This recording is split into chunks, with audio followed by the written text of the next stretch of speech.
ada sebabnya kenapa sebuah negara yang kecil ataupun sederhana seperti Malaysia ni ingin bodek Presiden Amerika. So dia ada strategic advantage untuk kita dapat perjanjian yang lebih baik, dapat terma-terma ekspor yang lebih baik misalnya. Tetapi bagi saya cara membodek tu penting. Dia kalau membodek tu secara profesional, secara diplomatik, ataupun kita mengangkat dia sedikit, tetapi tidaklah membuatkan kita ketika kita membodek tu kita nampak macam kita terkinja-kinja. Bagi saya itu persepsi yang saya dapat daripada Datuk Seri Anwar Ibrahim ketika ketibaan Donald Trump.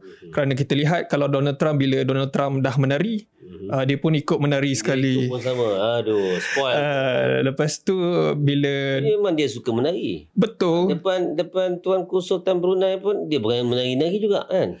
Betul. Tetapi bagi saya itulah Datuk Seri Anwar Ibrahim kena ingat yang dia bukan lagi banduan, tetapi dia adalah Perdana Menteri Malaysia. Jadi dia kena jaga dia punya reputation tu, dia punya standing tu sebagai Perdana Menteri Malaysia, kerana dia mewakili semua rakyat Malaysia. Tetapi rakyat Malaysia sebenarnya kebanyakannya benci Trump. Kita tidak mahu menari bersama dengan Trump. Jadi bagi saya itu salah satu masalah yang Datuk Seri Anwar Ibrahim buatlah. Dan yang kedua, misalnya seperti masuk dalam The Beast, dia begitu bangga dapat masuk dalam kereta Donald Trump, sedangkan kalau kita lihat Datuk Seri Najib Razak pun dulu dapat naik sama kereta dengan Obama misalnya. Dia kata dia cakap pasal masalah Palestin dalam tu. Yalah. Apa yang dia cakap? Tapi yang peliknya, punyalah banyak ruang bersama dengan Trump depan media yang dia tak guna pakai untuk cakap pasal Gaza. Ada sebut sekali je yang saya lihat. Tetapi kononnya dalam The Beast itulah yang dia cakap pasal Gaza. Di situlah dia bertegas dengan Trump. Sedangkan kalau kita tengok di aspek-aspek lain, dia bukan sahaja tidak tegas kepada Trump, dia puji Trump.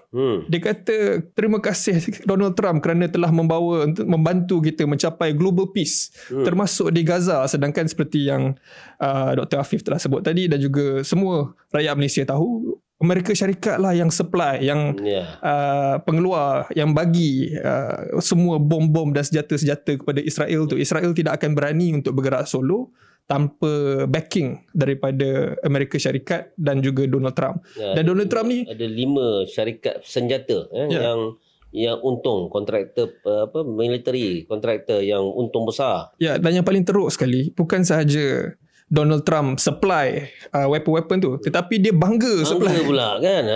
Dia adalah pada dia zaman kata, kita dah luluskan berjuta-juta bom kepada Gaza, kepada Israel.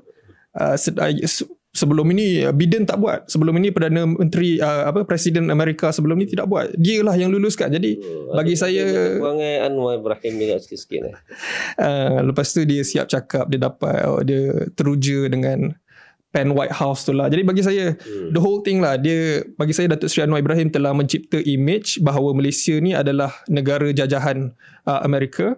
Dan kita ni, dia sebagai Perdana Menteri Malaysia, dia tak ada standing, dia tak ada standard.